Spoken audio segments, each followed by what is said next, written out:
I'm raging. No, I'm joking. I'm joking.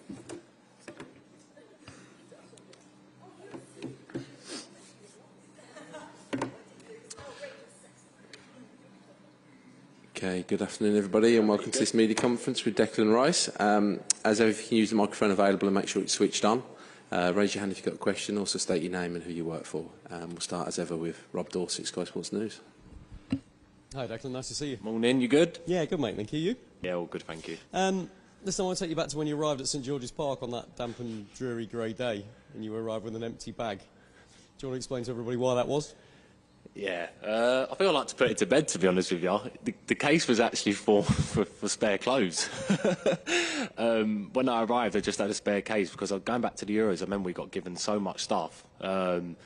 And I knew that taking a spare case that would be needed to take home. So it's actually full up right now in my room full of spare clothes and trainers. So look, it would be nice to bring the World Cup trophy home in it, but at the moment it's got my spare clothes in it. Good man. I mean, look, I noticed after the Wales game there were no celebs really from you guys. You took the applause of the crowd and gave those back. But I got the sense that you thought, we haven't achieved anything yet, the real business starts now. Is that kind of the message around the camp? Yeah, definitely. I think we've had a real good focus throughout the three group games, three tough group games as well. But like you said, now we're obviously on to a bigger test. Obviously, we know Senegal's going to be really tough, and you know now we know that it's the knockout stages. We want to win, and if you don't win, obviously you go home. But that's not what we're aiming for. We're here to get to the end of the tournament. What do you expect from Senegal? Is this the toughest test you'll have faced so far? Yeah, I think so. You know, really strong, athletic team, some really good individual players. Didn't see their game against Ecuador, but been watching their other games. Just a really good team. I think it's our first time playing them, well, since I've been in the South anyway. So, look, we know it's going to be a really tough test. One of the key selection dilemmas, I mean, there's always key selection dilemmas for the manager, but it feels even more so this time, is the wide attacking areas. Saka and Sterling were great in that first game. Foden and Rashford outstanding in that game against Wales. I'm guessing you wouldn't want to be in the manager's position to pick those. How do you see it? Yeah, it's obviously tough. I think what's so good about our group here is that we're all so supportive of each other. You know, in the first game, obviously Rashi come on, scored, Jack come on and scored. Like you said, Saks and Raheem done really well. The other two done excellent the other night. So it is probably a selection headache for the manager. But look, wherever he picks, I know everyone will be rooting for each other, and you know, it's about a real team effort now. You know, if you want to get to the end, you're going to need a full squad. So look, we'll be really supportive of whoever the manager picks. Hi Declan, Alex Howell, BBC. Just to follow on from that, there's a real sense of the strength in the squad when the substitutions the manager was able to make. Do you feel the strength and depth you have in the squad and the quality, and where do you think it ranks in the teams in the tournament? Yeah, I think it's top. It's top level. You know, it's always nice to know that you can bring players off the bench that can instantly change the game. You know, whether that's, you know, we're drawing 0-0 and, you know, we need to freshen up front, or, you know, we need to change the legs in midfield, or even at the back. You know, we've got players that are world class that can come on and change the game instantly, and throughout a World Cup you're going to need that quality. So I think it ranks really, really high amongst other squads in the tournament. A lot's made about having options and how it pushes players. How does it make you feel that you know that if you were to drop off, there's those players who could step in, you might not get back in the side? Yeah, look, that's what the competition is all about. You know, it's really healthy. But like I said, we're at a World Cup, and you know, I'd do anything to win the World Cup. So if that means someone coming on and playing really well, you know, I'd want that to happen, because there's one goal we all want to achieve. So I think it's really important that the squad of players we've got here is really strong and united together. There's a bit of time between the last game against Wales and the knockout game. Is that what you want as a player? Time to prepare and to rest, or do you prefer them coming faster? Yeah, you know what? It's been a little tough on the legs. You know, the 3 games, obviously in the middle of a season. So to have that extra day is probably really nice. I know if we come second, we'd have been playing on the Saturday. So to get that extra day, you know, we've been able to maximise that. And you know, today will be like a second day recovery type session. So yeah, nice. It's really good to probably get an extra day recovery and, you know, feeling fresh. Thank you. Hi Declan, Jack Pittbrook from The Athletic. It's your first World Cup campaign. It's also Jude Bellingham's first World Cup campaign alongside you. How do you feel like you and him are adjusting to the step up into this level of challenge? Yeah, look, I think I think we're doing well. You know, we've not even played 10 games together yet in the midfield.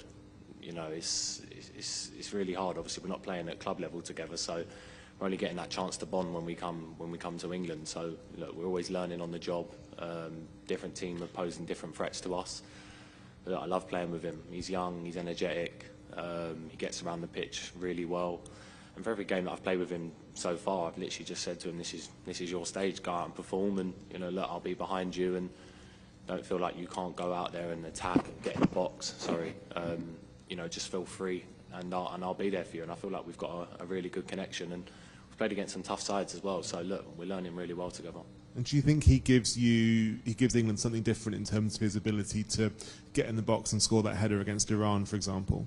Yeah, I think he showed that side to his game. I think this season extremely well. There's been a lot of goals he scored this year where he's made that late bursting run into the box and scored.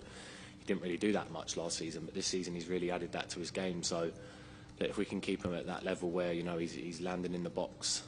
Lampard was the best at it, arriving, you know, really late. He's really starting to show that now. So hopefully he can keep producing for us. Amy, do you want to grab the mic? Hi Dick, Amy Pickering, Stats Perform. Can I ask you about Marcus Rashford? He's obviously your top goal scorer at the tournament so far. What characteristics does he have that makes him such a threat? And at the moment he's leading the standings for the Golden Boot. Do you think he can get that at the end of the tournament? Yeah, without a doubt. I think from the first moment I come into the England setup, I said Marcus is one of the standout people I was so surprised by.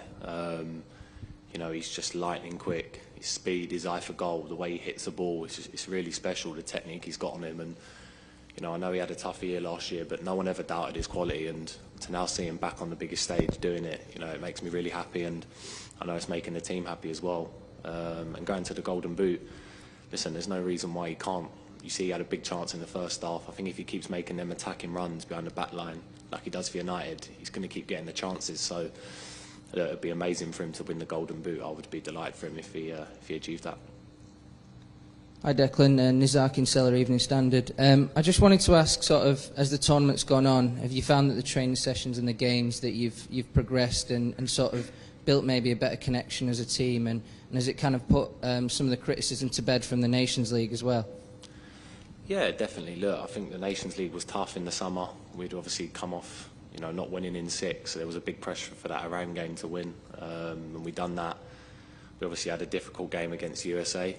We always knew that was going to be tough, but then to beat Wales, all the noise around that, you know, it was a complete controlled performance. You know, really dominated the game from start to finish. So, look, we're building really well. I think we're in a really nice position, and I think as in the step up of quality starts to arrive, I think you'll see our game start to keep arriving as well. So, look, we'll be ready for whatever comes. But I think we're in a really nice spot at the minute.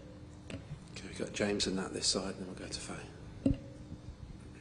Hi Declan, James Ollie from ESPN. I was just reading an interview with you where you were talking about how disappointed you were to be taken off in the Euros final last summer, and with the game in the balance at 1-1, and I just wondered on a personal basis how much that sort of drives you in this tournament now. Yeah, it drives me on a lot. Obviously, you don't want to ever get taken off, you know, in any game, let alone a final. But obviously, you know, I've spoken about it before, the manager sees something, and that's absolutely fine in that game. You know, in terms of the World Cup, like I said then, and especially a tournament for England, we've got such good players on the bench where if someone can come on and do something different to that I do, and it helps the team, then you know what, I'm happy for that, because if that means we're going to win or win the World Cup, that's all I want to happen. So obviously I don't want to ever get brought off in any game. But if the manager sees something that he thinks can change tactically, then look, he's the manager, he makes the decisions. I'm happy with that. I mean, as you say, you never want to come off. Obviously, you did come off early in the Wales game. Yeah. Is that, in that context, is that actually helpful for you to manage your load through the tournament, or how did you sort of view that? Yeah, I think so. I have not had a conversation with the manager yet. You know, he was off us yesterday. We had a nice little chilled day off, so I've not spoke to him yet. He'll speak to us today. But yeah, I think maybe to manage my load, that was so. Especially when the game was 2-0, it'd be nice, because the game started to open up more. Would mean you'd get more touches, more spaces would open up. But look, he brought me off, and you know, in the end, it was a nice, comfortable victory. And just finally for me, it's presumably then you feel confident you can start and finish 7 games out here. Yeah, look, I think my record of playing games speaks for itself. You know, I've played consistently now for the last 3 years, 50, 60 games a season. So look, I keep my body really fresh. You know, I keep turning myself over, recovering as best as I can. And if I'm needed for all 7 games, 7 90s, look, I know I can put myself in a position where I can do that. Hiya, Natalie Hello. Perks, BBC News. Look, I'm old enough now to have been to quite a few World Cups, and Yeah. in the past, England camps were cliquey, there were arguments. Can you just give us an insight into how together you are, and an insight into the friendships within the group as well? Yeah, I think it's obviously been spoken about so much last 2 years. I think massive credit has to go to the manager. You know, the way he's changed the environment. You know, it's really special. You know, we've got a real good bond here. I think we're just together all the time. You'll never see a player on their own. We're always in 2s and 3s, or we're in 10s, or like, there's just so many good parts of being here, and it really feels like home. You know, the team have done an excellent job with the hotel. Straight away, it felt like a homely environment. You know, we eat dinner together, we have lunch together. That night after dinner, we watch the game on the big screen, and we'll all sit around the pool together and just chat, play some games. I think it's just that real, you know, united, you know, team we've got here, and you know, if we can keep that going, there's no reason why we can't, you know, keep pushing on together. People talk about the individual brilliance in teams like France, Brazil, Argentina. Do you think those countries are looking at England and potentially worrying about having to face you? Yeah, definitely. I think other nations will always look at us and think, and look at the quality that we've got in the squad. You know, why should we not be feared? If you look at our attacking players, you know, we have world-class, unbelievable talents across the board and across the whole team. Players that have played in the biggest games, won the biggest trophies. So look, we are one of the biggest teams here. But look, it's down to us to prove it on the pitch. Obviously, teams like the French have proved that. You know, they've won a World Cup, and they've done it consistently. And obviously now we want to change that. So all them big nations, you know, we want to show that we're here, and you know, we're not just here now to get into the round of 16. You know, we want to go the whole way. Hi, Declan, Faker, Others Talk Sport. When you say about France there, actually, did you watch the game last night, and how much does a result like that propel you a little bit when you've seen the other results in this World Cup?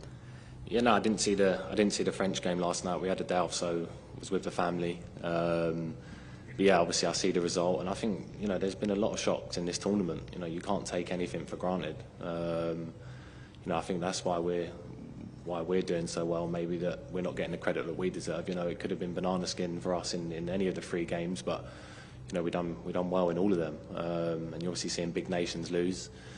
We've not had to put ourselves in a position yet where we felt under pressure. You know, we've always felt in control of the group. But yeah, look, obviously when you start to play the bigger teams, you know, your level goes up, and you know, they're the biggest games you want to play, and they're the ones that get remembered forever. So if that comes along the way, you know, we'll be ready for them type of games. Yeah, I was going to ask you that, actually, because how does the intensity in training and the focus shift now you're into the knockouts? Yeah, obviously it's no different to what we've prepared for the first 3. I think if you guys could see the level of detail we go through on all 3 opposition, you know, it's really top. You know, Iran, we spent ages on Iran, we spent ages on USA and Wales, and obviously now the details are going to be more fine cut, but also there's that balance of players' loads, you know, recovering. So I'm sure the coaching staff will get that right, but we'll feel as fresh as possible for the games. Hi Declan, it's Peter Lane from Channel 5 News. Now that we're in the knockout stage, people back home will think about that word, the P word, penalties. Are you having sleepless nights about that yet as a squad, and how do you prepare for that mentally as a squad? Yeah, I think since Gareth's come in, you know, we've really shifted our mindset on penalties. Obviously we lost in the Euro final, but we had a big win against Colombia in 2018. You know, it's a thing here now that, you know, we're really big on. We know now it's obviously a stage where we can get penalties, and we're going to be really well prepared for that. Obviously, you don't want to overtake penalties, I think, in training. I don't think that does any help for anyone. You know, you want to feel fresh, you want to have your penalty, you want to pick your spot. And if it does come to penalties, look, I'll back us 100% all the way. I'm really confident in what we're seeing, the methods we've got, and also the way the lads now, you know, prepare for their penalties. And you must know, back in the UK at the moment, things are pretty grim, the weather's horrible, no one's got any money, everyone's going on strike. So, to what extent do you feel that the England squad and your adventures here are a pick-me-up, they're a distraction and a tonic for people in the UK, and to what extent do you hope that everyone, including fans in Scotland, Wales and Northern Ireland, can now all get behind England?